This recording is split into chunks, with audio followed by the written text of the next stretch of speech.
welcome to a very special episode of the Tell Not Show. This is episode 10, so we're halfway through season 1. As always, we are your hosts. This over here is the lovely Kirsha Fox, who is the author of the newly released Son of Deception. Beautiful cover. Homeschool mom of 4 and avid gamer. And this is Julia J.K. Allen. She's an editor, author, and author coach. She is a fantasy and horror author and loves to put magic in everything. Yes, I do. Thank you so much for watching today. Yeah. Let's start. All right. So our guest today is Terry Bartley. He is a journalism, literature, and English teacher at Scott High School and the writer of the upcoming collection of short stories called The Tyranny of the Fae. Terry is the host of the podcast Most Writers Are Fans, about the intersection between writing and fandom. Terry has professionally written for the Coal Valley News and Screen Rant. He has won awards for writing and broadcasting from the West Virginia Associated Press, the National Broadcasting Society, and Marcom. He has a BA in English from the University of Phoenix and an MA in English Education from Western Governors University. So, welcome to very the show. Excited to have you. I've never heard my bio read aloud to me before, so that feels very prestigious. So yeah, I know. I'm so impressed. And we were talking earlier about your cover, and it's beautiful. It's so beautiful. Yeah. So everyone, go Google Terry Bartley, a writer, and go to his website and look at the cover of his book because it's gorgeous. It's got the 3 characters, but there's a little swirly. Separating them, it is gorgeous colors, and I love the animation style of your cover. Yeah, legitimately making the cover was the most fulfilling thing I've done in this entire process because I looked through every artist on Fiverr to find somebody that had a style that I liked. Mm-hmm. So I had an idea in mind, but I wanted somebody else to do it because I'm not really an artist. Right. It was one of the most collaborative processes that I've had. Because everything since then is here's some money, do a thing for me. So it was nice to have somebody early on to go back and forth with. Right. And I love when things are collaborative in the process because writing is often a solitary, isolating thing that we do. We just hide in the corner with our notebooks and computers frantically going at it. So yeah, it is really nice when you have someone else you can bounce ideas off of and get feedback and actually see the progress with. Mm-hmm. And then seeing our characters. Being an indie author, right, is being able to kind of guide every single bit of the process. Authors that are traditionally published, they don't get to pick the cover usually. Absolutely. You know? Mm-hmm. Yeah, no, I'm definitely all about having control over that was a huge thing for me was having the cover of my choice, and I don't feel like I could give up that kind of creative control. It's really nice to have and just be this is when my book will come out, not being told you have to have this done at this stage and stuff. It is really nice. So tell us a little bit about your writing journey and how you got started writing. Yeah, so I'm going to do a bit of a jump back in time and then lead into writing. So for many years after high school, I jumped around job to job. I did some freelance stuff. I did some part-time gigs. I basically couldn't really figure out what I wanted to do. And I tried a bunch of different things. I had other podcasts in the past. I was a journalism major, like I said. So I did some review websites and I did a bunch of, and I had my own website for a while where I would write reviews and I brought friends on that collaborated and stuff. And it was a whole thing. But basically every time I would do something, it would fall through for some reason. And then I would move on to something else. And every time that happened, I was well, this is this life-changing moment. Now this is the thing I meant to do. And it wasn't until maybe 4 or 5 years ago that I was diagnosed with ADHD. And I was that's why those things are happening. And then I was well, let's just pick something and stick with it. Let's pick anything and just stick with it so that something can come out of it. Mm-hmm. And I just decided to sort of stick with writing. And I was I'm not going to push. This isn't going to be a thing that I push. I'm just going to do it consistently for a long time and see what comes of it. So I started writing regularly every Wednesday for an hour. Mm-hmm. And I just did that for a couple years. And then towards the end of those 2 years, I wrote my first novel, which isn't released yet. There's a whole strategy to what I'm doing right now, so nothing's out yet. But then I just kept writing, and I think that consistency was the thing that really got me into it. So like I've been writing journalistically for quite some time, but doing fantasy was sort of new for me. But I've always been a big fan of fantasy, so it felt like a natural fit. Right. It was kind of a natural progression from consuming to creating. Yeah. Yeah, and we can all definitely relate with the ADHD. Yes, we're both and the swapping. And finding out later in life. Yes. Yeah, and it just explains so much, right? Like whenever you find out, looking back, it's like the clues were there. Everyone just glaringly missed them. Yeah. So you said that fantasy felt like a natural thing for you. Was there like was that what you took like read as a younger person? Like you tended to favor the fantasy books? Yeah, I mean, for a long time in my life, I was like, if it doesn't have magic or aliens in it, why am I even reading this? Like, what's the point of it if it doesn't have those things in it? And I mean, like, whenever I went back to college for my English degree, I read a lot of classic stuff, and I got into like more traditional literature. And like, I absolutely love that stuff. There's parts of it, and I love like traditional fiction. I've gotten into some of that stuff, but I think that my heart has always been in fantasy, sci-fi, like any kind of like speculative kind of fiction. I've always been really into, and I think part of that is like I've always loved D&D. I've been with the same group for like 10 years now, so like that's a thing that has always been instilled in me for quite some time. And then like I've always been a big comic book fan, so I've always like loved superheroes and things like that. So I think that it just sort of felt like where I wanted to go. And like I love sci-fi stuff, but the truth is magic just feels more fantastical, and I think that I like that, like sort of like the lighter tone, the happier tone that you get from fantasy. And you don't have to math to figure out magic, right? Yeah, like science fiction, you kind of have to know sometimes the physics behind things. You have to know the science for science fiction sometimes. Sometimes, yeah. So it can be very tricky. I really relate to a lot of what you said because I also got my BA in creative writing and English. And I know you said you studied journalism first, but I don't know if your college classes were like mine, where it was just like, we don't do genre writing in class. Like, they kind of poo-poo all over genre fiction. So I have, experience trying to write, literature, which I love the classics. There's a ton of classics that are my favorite, but there's a very special place in my heart for fantasy because I remember reading my first fantasy novel because I kind of like was a very pedantic child, and so I did read a lot of the classics and like proper literature when I was young.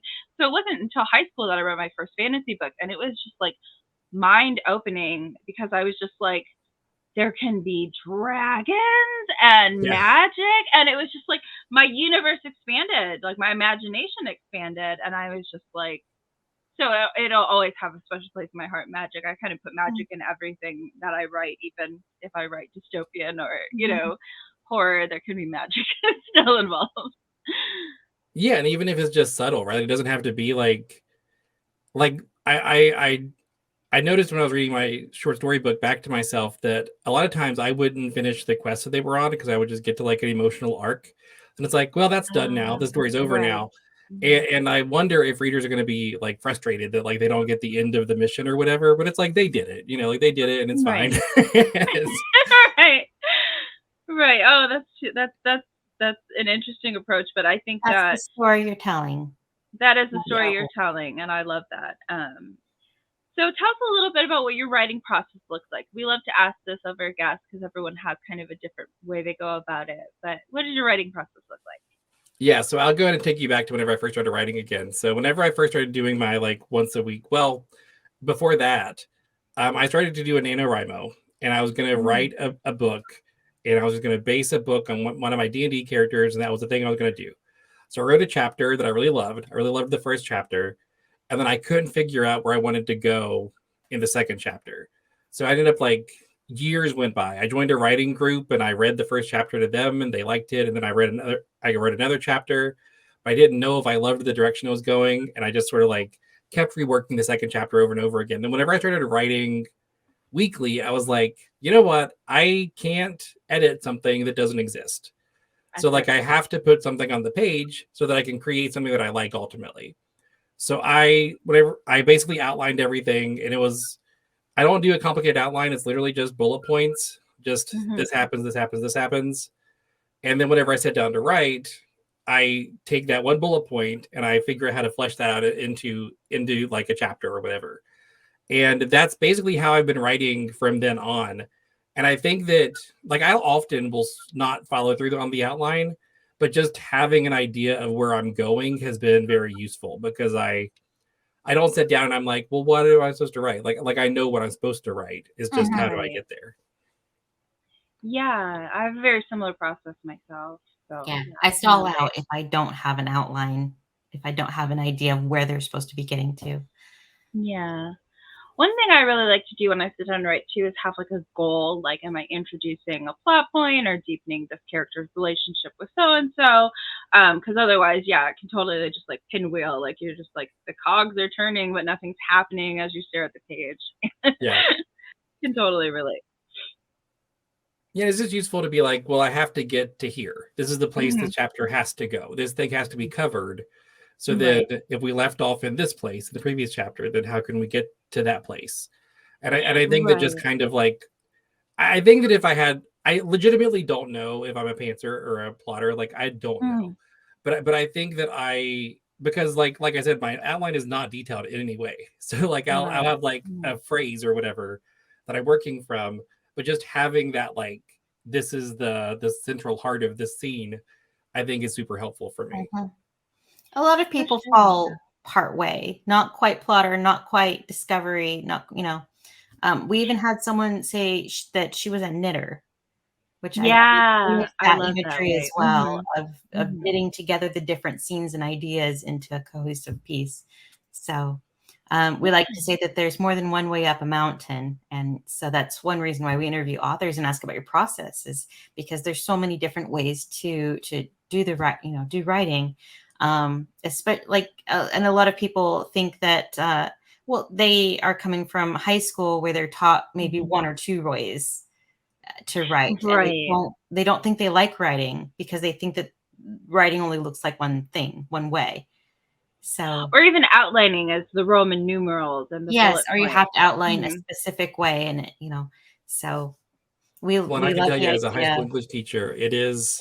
it is challenging to get them to care about the planning process. Like they kind of feel like they have to Mm. just jump in and start it. And it's like, I mean, sure, if you want to, but like realistically, it would be a better paper and you'd have better direction if you could just plot out where you want to go. And it doesn't have to be Right. complicated. Like I said, like it just has to be, this is where I'm headed. And I think that because high schoolers have learned in like middle school, I hate outlining, they never want to do it again.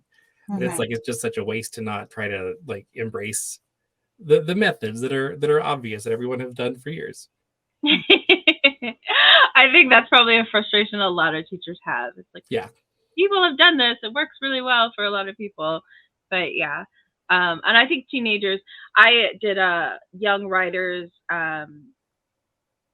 thing for our local library in my hometown, and it was teenagers, and I think I've never been more terrified than talking and teaching them about writing. But yeah, you said that, or we like to ask also, what are some things that you've overcome as an author to kind of like, if you had to tell a new author some things to like look out for, or some things that you've used to overcome some challenges, what would you say to them?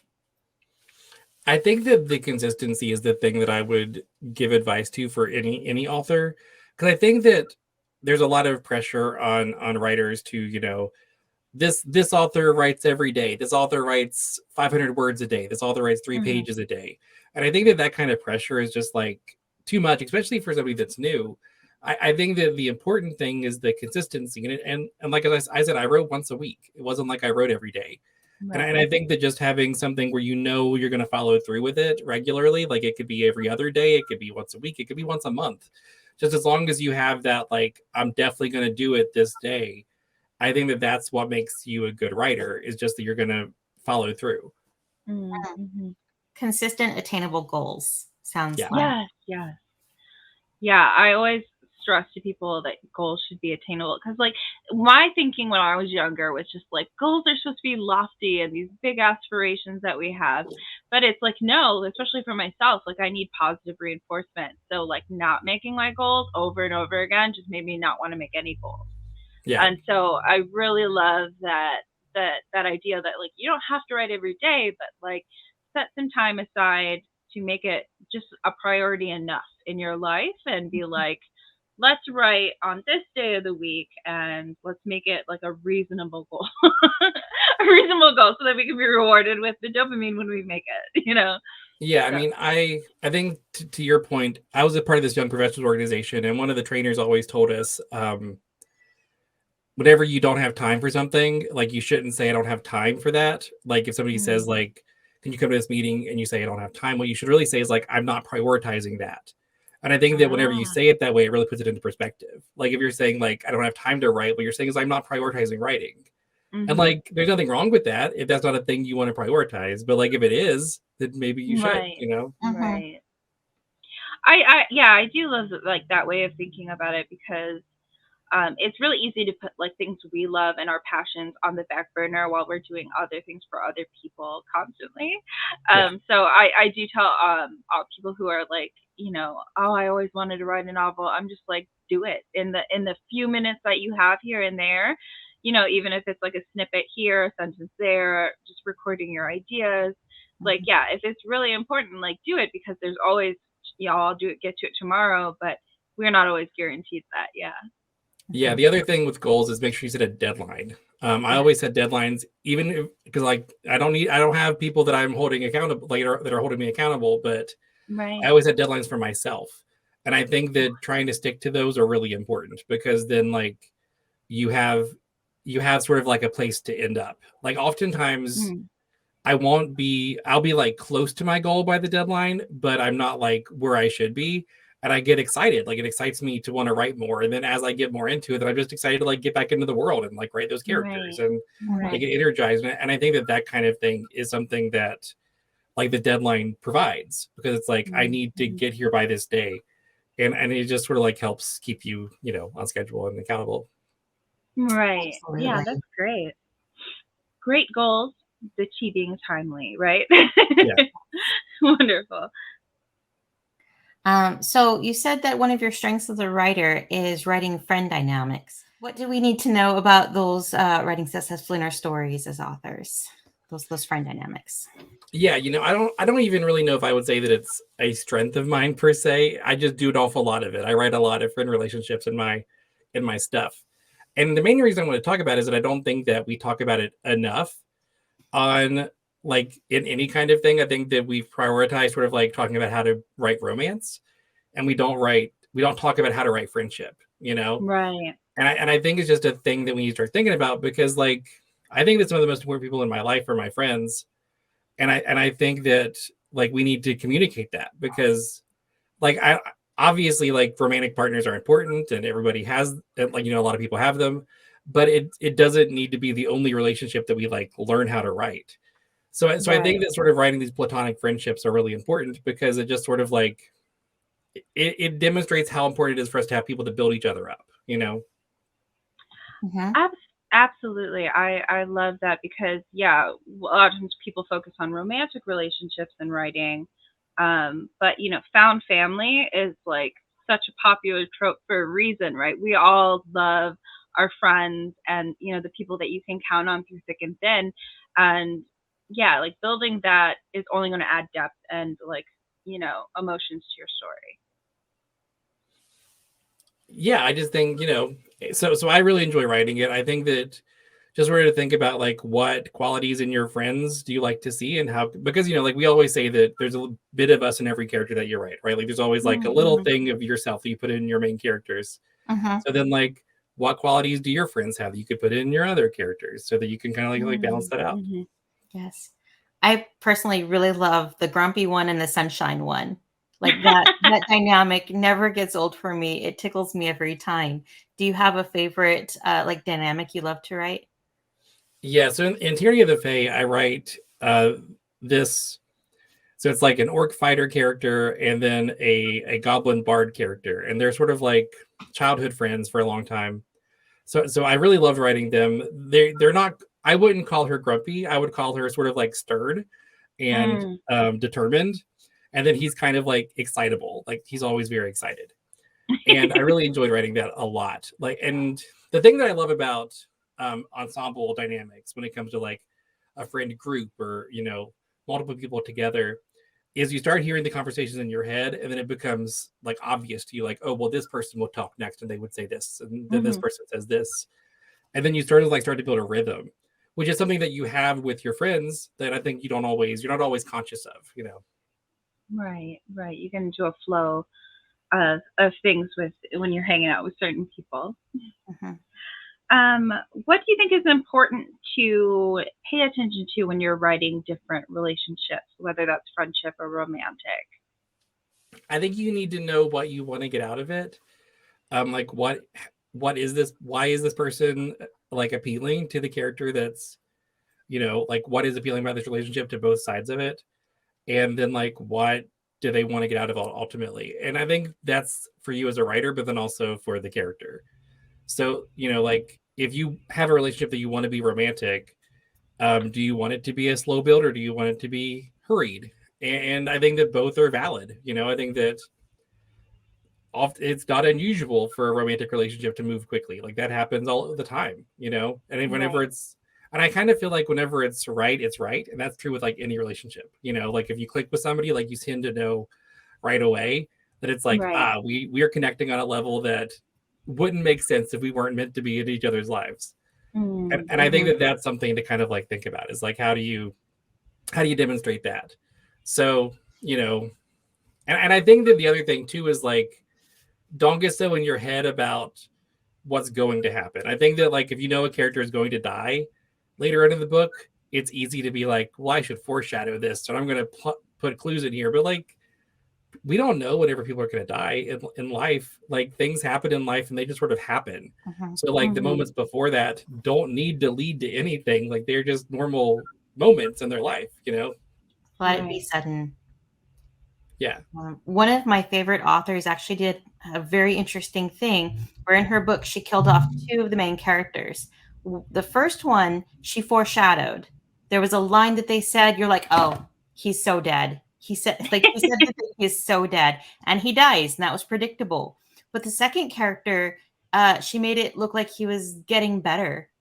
And it was a very upbeat sort of scene. It was very sweet. And then he dies, and you're just devastated because it was not foreshadowed at all. And it was a very grab your tissue sort of moment. But I think that there's a lot of value to both sort of scenes, depending on what impact you want to have with your reader.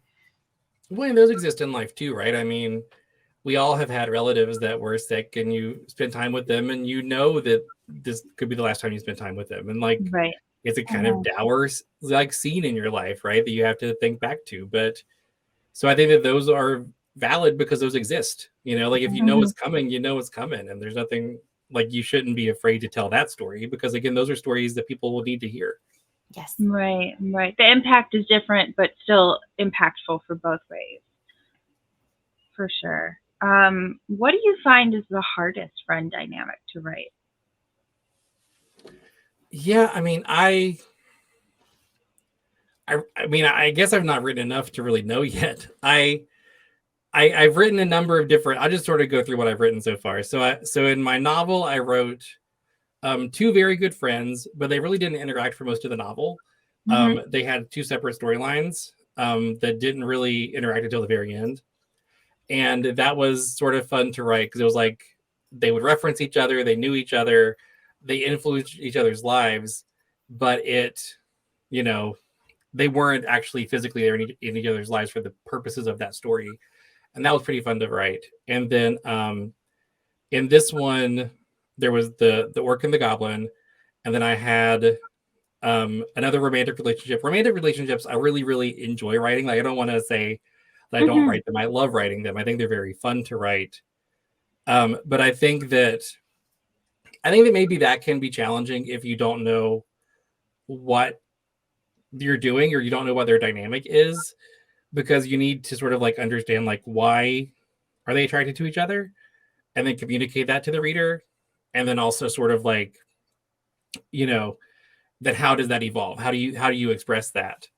And I think that it's hard to not lean on cliches in romance because there are so many, and it's so like, and they're there for a reason, right? Like oftentimes we do get awkward around the person that we have a crush on, Right. but like, how do you want to demonstrate that in a way that's original and new? I think that that's the challenge, is like, how do you make romantic relationships feel unique to your story? Unique and authentic. Yes. Yeah. Right. Right. I think that we do that with like all parts of storytelling because there is no original story, right? We've all heard Mhm. all the stories, and so it's not about an original idea. I feel people focus on that so much, but it's like it's more of how you do it in your new way. Like it's the same story we all know and love, but it's new characters that bring different things out of the story, Mhm. or it's the way that you subvert expectations or something like that. But yeah, so I really love that you said that.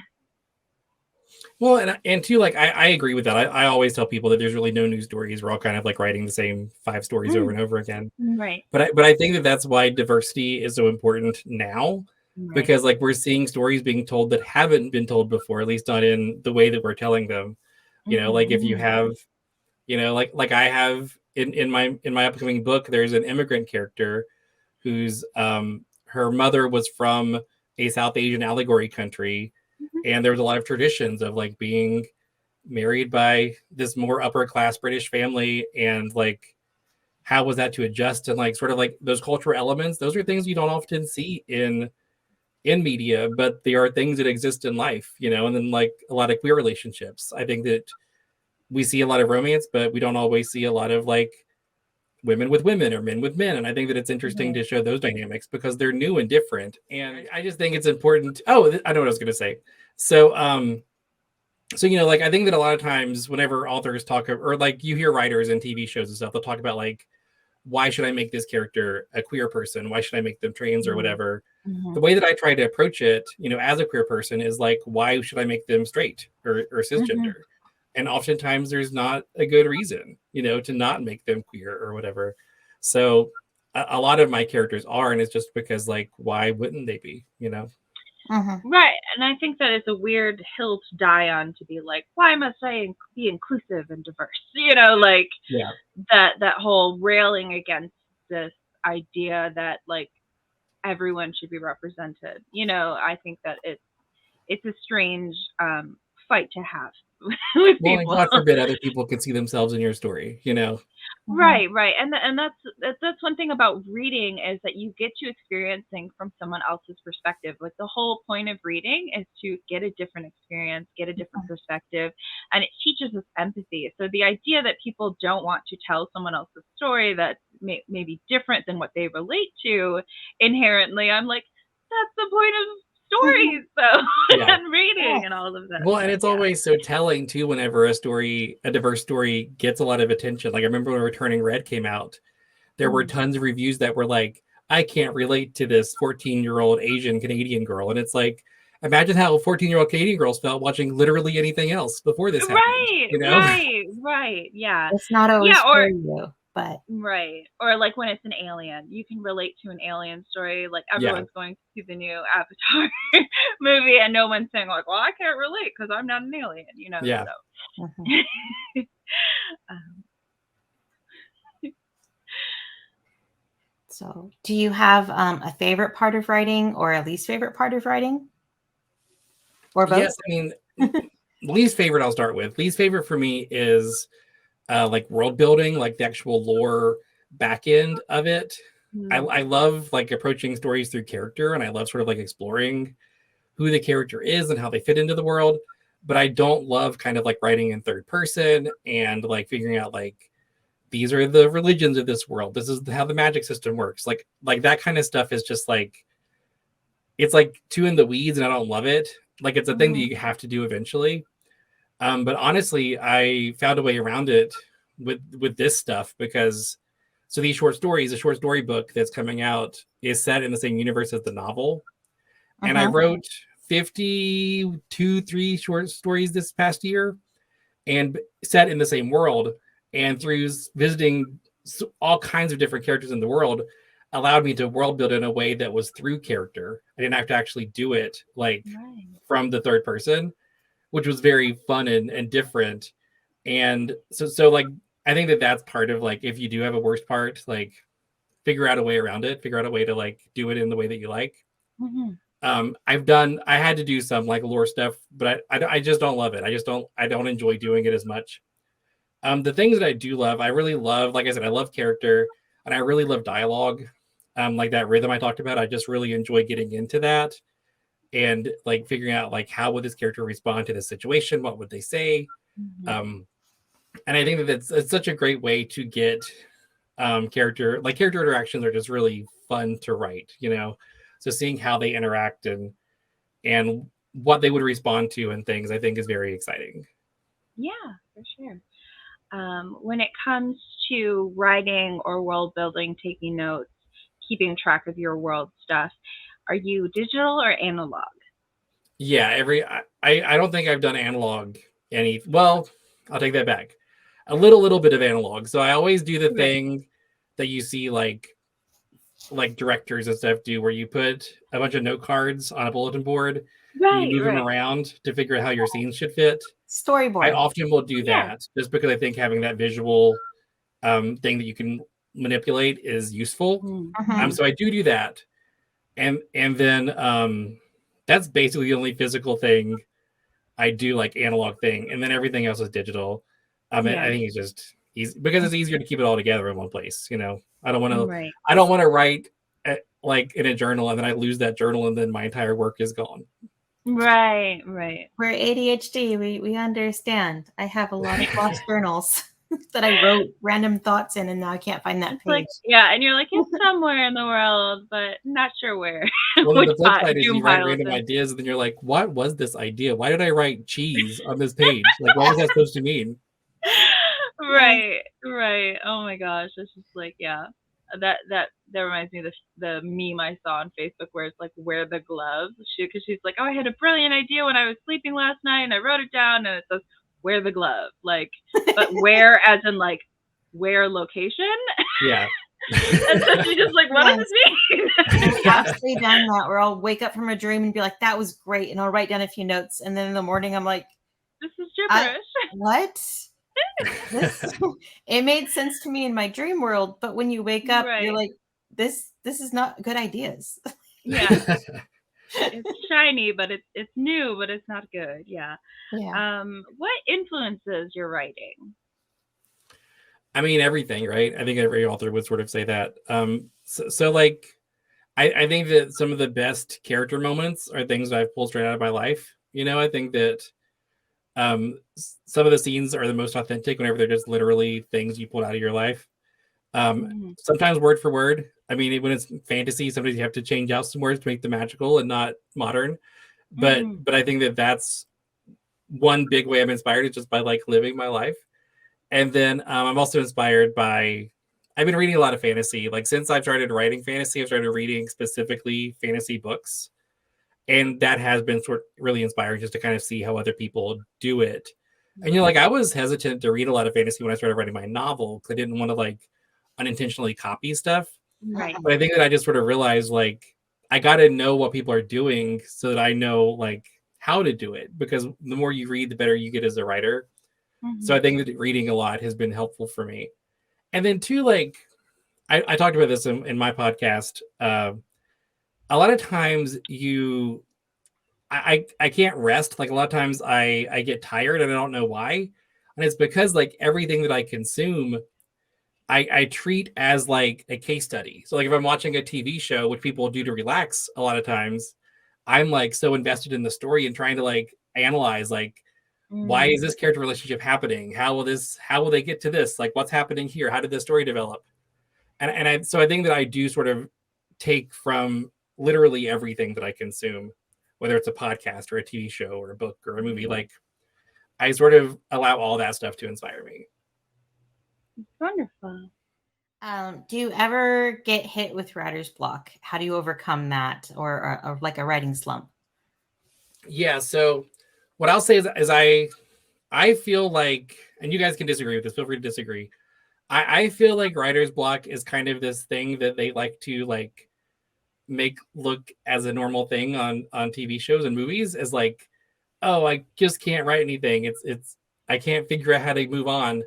But I feel like if you're a writer, it's kind of silly to say I can't. There's no possible way to move past this scene because like we all know as writers, you just move on to the next scene. Like you have to. Then you'll figure it out later. You can always type in your manuscript like figure this out later, and you will whenever Yeah. you're doing the editing process.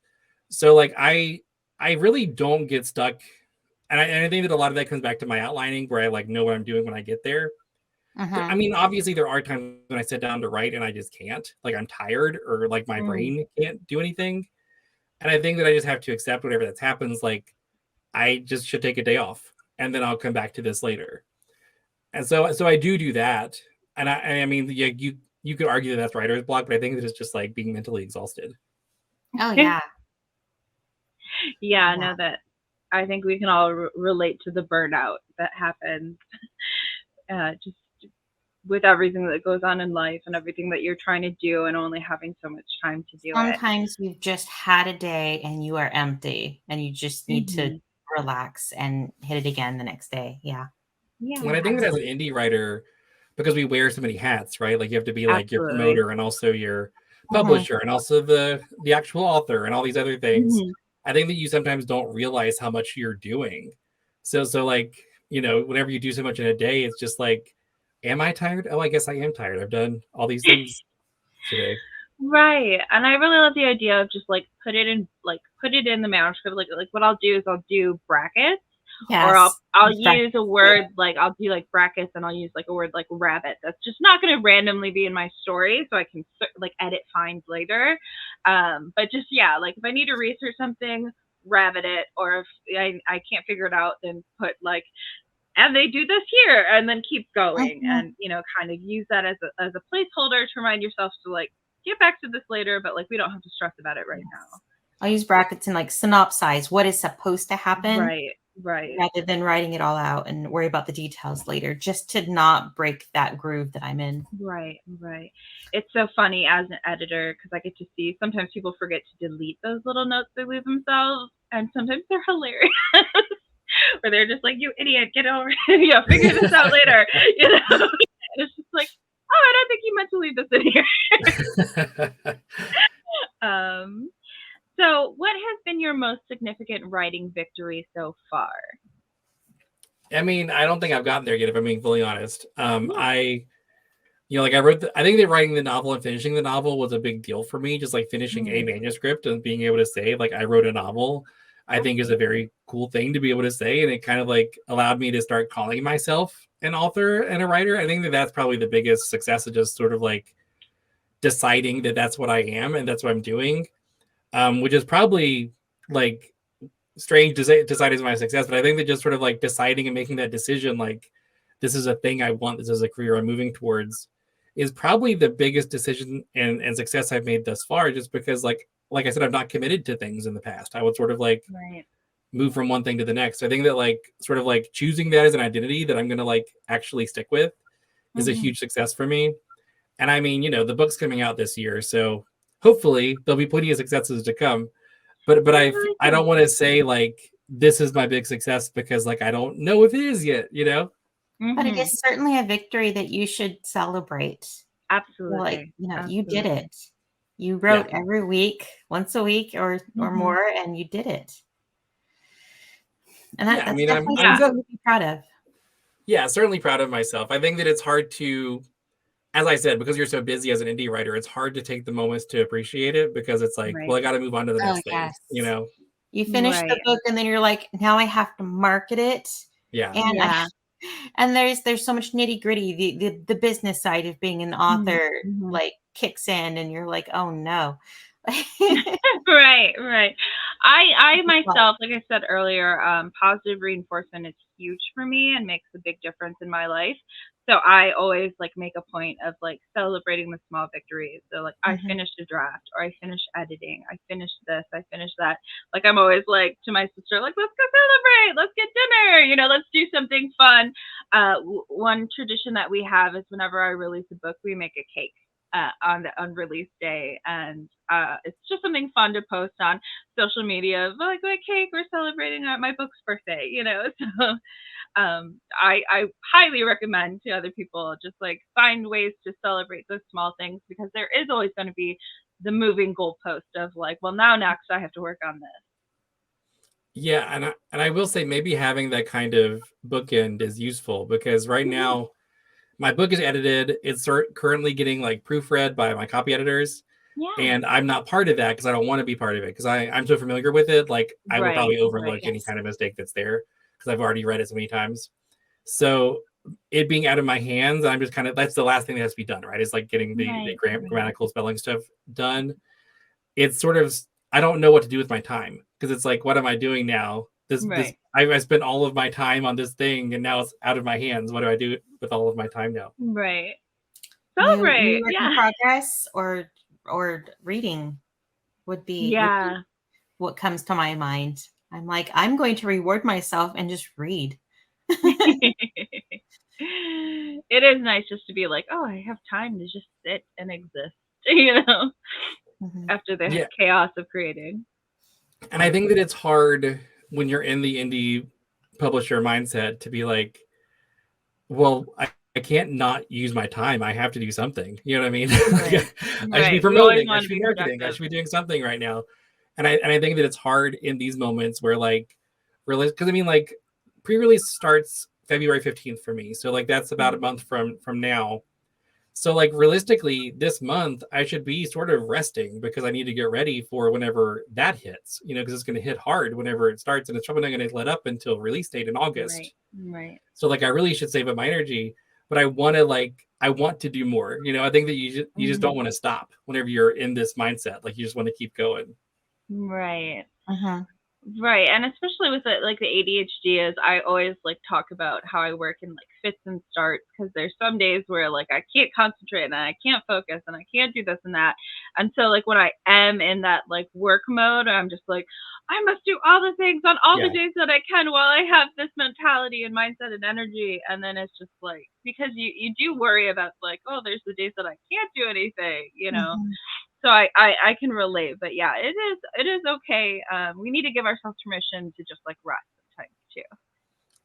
And like figure out ways to relax. That's always my trouble, because like I said, I watch TV shows and I get so invested that it's not relaxing for me. So I need to figure out ways that are effective for me to relax. Yeah, that's the English major brain, where you're just like, I must analyze the story to death. I'm totally guilty of that. I'll be sitting on the couch and being like, do you see what they did there? Because that like right. I need to do that in my story. Like what they just did, I just need to like analyze that for a second. I have another podcast that's for like horror movies and stuff, and horror stories that we like analyze, because I actually find it fun to like employ my English major brain and watch scary movies and be like, oh, this is what I feel the theme of this movie is, and they did this and this and this. So I'm kind of an oddball. I have to analyze them, because if I let myself become too invested, I get too scared. But I see this as a story, then and I think the ADHD thing too makes it fun, because like seeing them talk about this thing will be like, oh, and in my book it's similar to this thing, and I should do it this way, or I don't like how they did this thing, so I should do it differently in my book, and things like that. So like finding those little connections, and it's like things that shouldn't even be related, like something that they do will remind you of like some random thing that you wrote, and it's like, oh, I should change this, and like if you're watching TV with somebody, they'll be like, how did you even get there? Like right, but it all makes sense.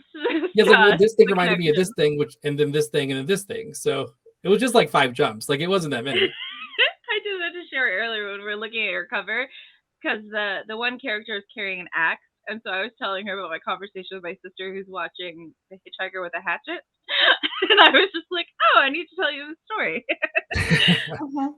And she's just like, okay, that And goes me in being somewhere. ADHD, I'm like, yeah, that makes sense. Like, why would you be carrying an axe? Do you have a favorite book or author and why?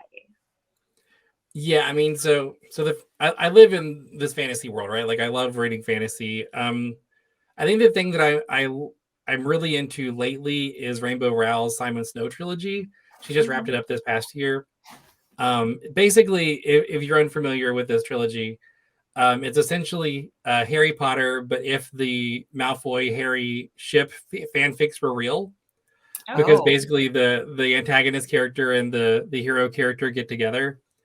So it's like a fun queer fantasy thing, and it's cool because the backstory, like you kind of don't know, but you do, because it's heavily based on Harry Potter, but like we don't know every detail. And I think there's something kind of fun about that, and I definitely use that in my writing, where you don't have to explain everything to the audience. Like kind of like give them some credit that like they can figure things out, or they don't even need to know everything, and like it'll roll out over time. You know, like the Right. things the things that matter, they'll learn, and the things that don't matter, they don't need to know. You know. It's Yeah. something we're told actually is to give the reader space to fill it in, fill in the details for themselves, let them create their Right. own ideas too Right. around what they're reading. Yes. Right. Imagination begins with the writer but ends with the reader. So like Mhm. allowing them that space. And I was talking about this the other day because I watched The Black Phone for my other podcast, and it's an amazing movie if you like horrors or thrillers. It's a little bit feels like more of a thriller, but there are horror aspects of it. But one thing that they did is the kids talk about if you knew what was going to happen to you, you'd be terrified, right? It's about a kidnapper. And so, but they never tell what actually happens to the kids. But it's just like, so it's like almost more chilling because it's just like they leave it to your imagination, which I feel is like always going to be scarier than anyone can like write out. Yeah. Well, I always love that thing. Like if it's like this is the best band in the world, and then you never hear them, because like Right. how can they show that? Right, like the tribute song. We wrote the best song in the world, but we don't remember it. Yeah. So yeah, this is just a tribute. Yeah. Sorry, I'm bringing it Tenacious D. Don't mind me. Anyway, do you have any writing advice that you do not like? Mm-hmm. I think that I touched on this earlier, but I think that advice that people give of like you have to write every day, or you have to write every morning, or you have to write this much a day. Like you get that advice a ton. Like people always give you that whenever you first start getting into writing, you'll stumble onto a lot of books and a lot of like podcasts and stuff where people are like, you should write at least 5 minutes a day every day. But I think that like when you're ADHD, like it's hard to maintain that kind of consistency every day because you get bored with it, and you don't want to get bored with the thing that you love that you want to do. So I think that figuring out what works for you is important, and like that kind of schedule I think is so personal. And whenever you subscribe to people like you have to do this thing, that's harmful. And I think that it makes you think like, well, I'm a failure because I didn't write 500 words today or whatever. Right. Yeah, I know that advice works for like a certain people, but it definitely does not apply to everyone. And so that's kind of like my writing advice that I hate is like to write every day. But yeah, we do want to give you the opportunity to talk about where we can find you online, and tell us about your new book that's coming up. Yeah, so the book coming out is called Tyranny of the Fae. It's a collection of short stories. There's 3 main characters, and it kind of goes over the history of this world through the eyes of these characters. The first character is a magical researcher who is sort of like newly colonizing this magical world. And then things happen. We jump ahead to whenever the elves have left this world, whenever an elven princess travels to this world to find adventure and just kind of like seek adventure, and we kind of like learn what it's like to be an elf in a human world. And then we jump ahead another couple hundred years to follow this orc family to kind of like, and this orc character to kind of feel how things have changed. Because basically the point of the book is to demonstrate through a fantasy context the harm of colonialism and how that effect can reverberate for literal centuries. So I really wanted to be overt about that with this book.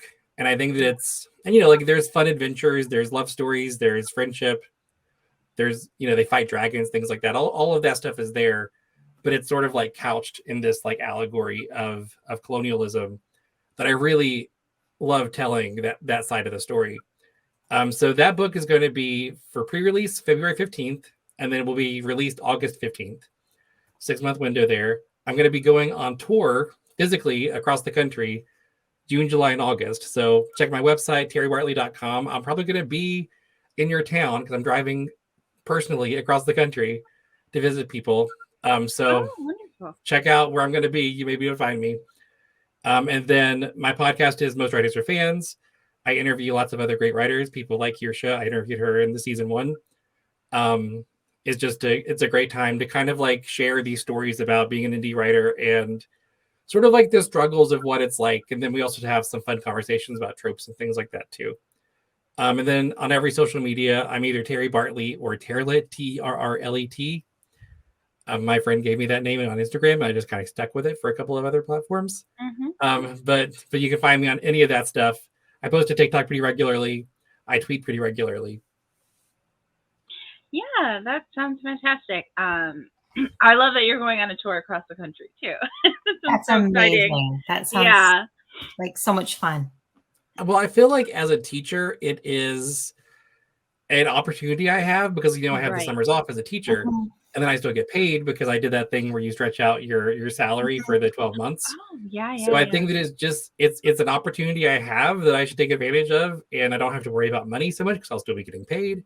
Then I'll just sort of, and then I have friends across the country for this young professionals organization I was a part of. So like, I can have places to stay, and I'll have locals that can like tell me what bookstores are there and that kind of stuff. So like, that's so exciting. Yeah, it's one of those things of like pulling all of my resources together and finally using those for my own advantage. Oh, that's so awesome. Thank you so much for being on the show today. It was really a pleasure talking with you. Yeah, thanks for having me. Okay. Thanks for listening, and join us next time when we welcome our next guest. And remember, there's always more than one way up a mountain. To be on our show, find us on social media at The Tell Not Show, or email us at thetellnotshow@gmail.com. Thank you. Thank you so much. All right. Thanks, guys. Thanks again for listening. If you enjoyed the show, consider subscribing and liking. We appreciate all the support. Julia J.K. Allen is an author, editor, and coach, and can be found at hijinkswriter.com. Kirsha Fox is an author, avid reader, gamer, and mother to 4, and you can find her at kirshafox.com. Thanks, and see you next time.